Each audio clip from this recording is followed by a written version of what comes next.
Hello mga kagalaeros! Tara G, punta tayo sa isa sa mga kilalang tapsihan dito sa Imus, Cavite. Ang tapsihan ni Lolo Boy. Located ito sa Kimli Building, Anabuan C, Imus, Cavite. Open sila daily from 10 a.m. to 10 p.m.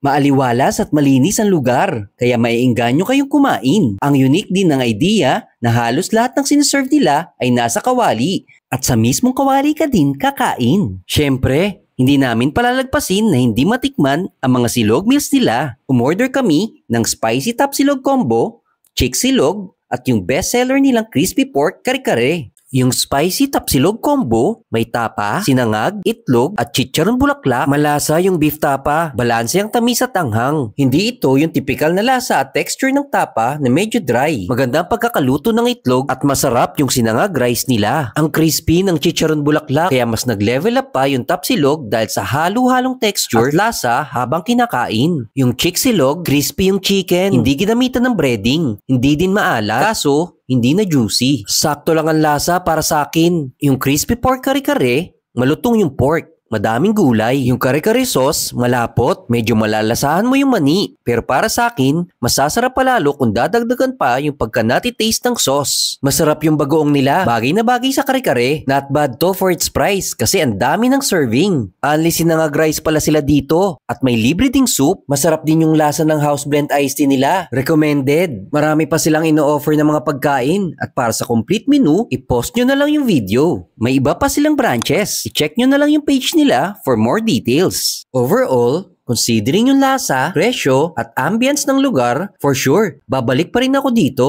At para matry na din yung iba pang nasa menu nila. Must try to mga kagalaeros. Hanggang sa susunod na food trip at gala, ingat mga kagalaeros!